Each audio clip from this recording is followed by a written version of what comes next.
Hi, Genki Call here with information on the Tower of Doom event. This is an updated tutorial.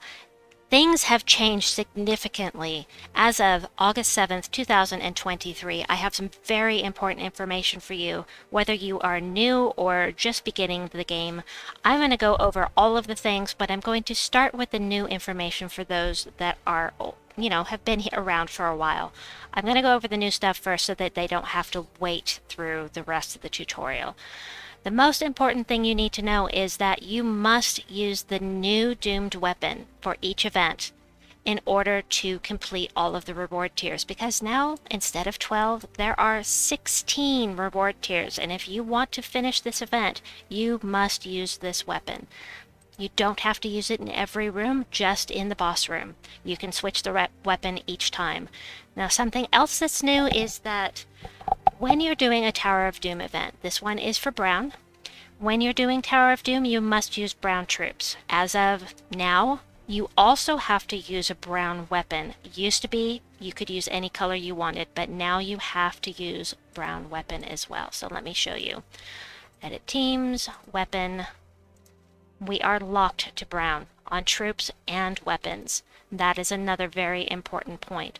Also, the reason that we do the Tower of Doom and why most people are going to go all in on this and probably buy this if they've been playing the game for a while, they've got the gems to do it, they're going to be purchasing all the tiers because it is one of the only ways to get Forge Scrolls.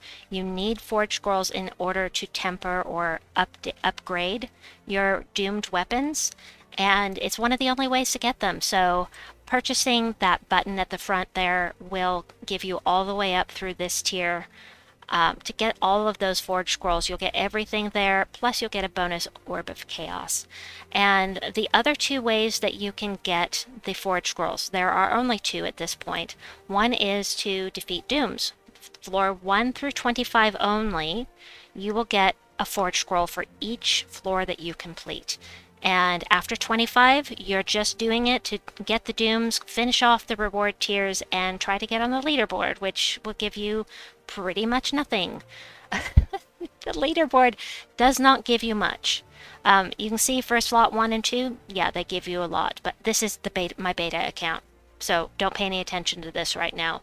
But I can't show you, but if you click on leaderboard, you'll see the rewards aren't great.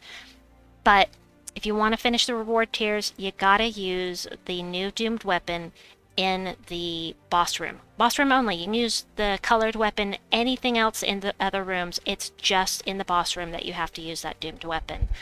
Also, how to get the doomed weapon. There are two ways. If you are doing the Tower of Doom event, just get it here. Just get it here. Tier 4 will get you the new doomed weapon. If you can't afford that, then there is another way, but it's going to cost you diamonds, and diamonds are a lot harder to come across. It will be here in the Soul Forge, and yeah, it's expensive. That's a lot of diamonds, so I definitely recommend going the gem route on that. But since we're in the Soul Forge here, I also want to show you the third way to get Forge Scrolls, and that is here in the updated Soul Forge. You can craft them, but it's going to cost you writs, and the writs are really needed for deeds, especially Imperial deeds, so that you can upgrade your kingdoms, and that's more important than tempering your new weapons. And let me go back into the event here, and now we start the tutorial for people who don't know what the Tower of Doom event is. I'm going to go over all of the things right now. So the Tower of Doom, as I said, it's one of the only ways to get the Forge Scrolls that you need for tempering your doomed weapons. Which doomed weapons should you temper first? I will have a video on that pops up at the end of this video that explains that. So check that out, and that will help you make an informed decision on where to spend your Forge Scrolls. Second, each room that you fight in, 2, 3, 4, 5, is going to give you a scroll. The scrolls are boons for your guild.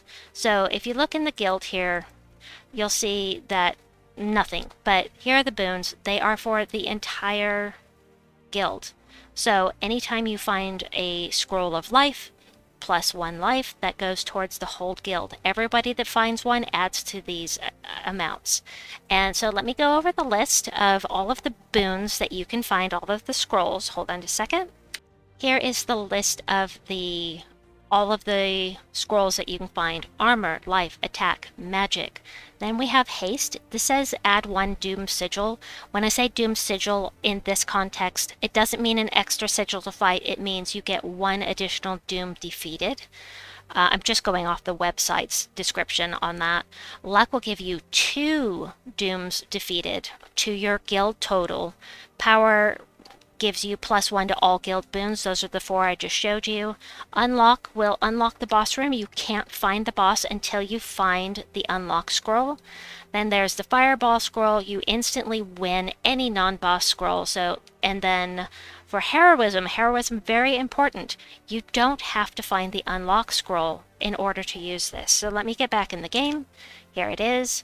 So let's say I wanted the unlock scroll is in the most difficult room to defeat. You click here and it will give you an option to use a scroll. If you have a fireball scroll, use this. You'll get all of the rewards for the room and you don't have to fight. And you'll get your scroll of unlock and you can go straight into the doom room.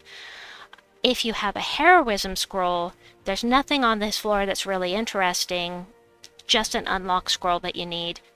It doesn't matter which room. You can just click on this and you can click on your scroll and you can defeat it without having to use a sigil to find the unlock scroll. So what am I talking about finding? How do you know which rooms are going to be which scroll? That is where mapping comes in, and this is the only event in all of Gems of War where your guild actually has to work together in order to be successful, because one person can go in and start mapping. This one's life, this one's armor, this one's a power scroll, this one is unlock. And you can go through and just get the boons that are going to help your guild. If you're going for leaderboard, it's all great. The rewards for leaderboard are very bad. But you want to finish off these reward tiers because we've got some great shiny new stuff here. Literally shiny. I'm coughing. Hold on. I made myself cough. Ha! Anyway, where was I? Something that's very, very important for me to point out to you is that every guild has different boons in each room. No 2 guilds are going to have the same setup. It is completely random per guild. So if you see somebody else's map of the floors, don't use their map. Only use the map for your guild. And you can go into chat and you can say, which room should I do on room 16? And hopefully somebody in your chat will let you know. There's also Discord. There are also, there's something on Taran's World that can help with that, I think. I've never used Taran's World for that purpose. And then there are also just different ways that the guilds come up with to help map so that you don't go to rooms you don't need. For a higher tier guild like mine, we don't do any of the boons for armor, life, attack, or magic. We don't need to. We don't do power either. We're just trying to get the most dooms defeated possible, but I'm a tier 5 guild for Guild Wars. We are higher tiered, so we don't have low level players in my guild, so we don't need the boons for extra stats. So it all depends on where your guild is. Some guilds require that you do every room for the first 10 floors. It's just different per guild, so be sure to keep in touch with your guild and their requirements. Alright, I think that is everything I wanted to cover. This is my second time doing this video, so hopefully I didn't leave anything out. If I did, please let me know in the comments below. If you have any questions or comments at all, just let me know. I'm always happy to look at the comments and respond to you. And have a wonderful day or night wherever you may be. Check out the videos popping up on the screen right now, and we'll see you folks soon. Bye-bye!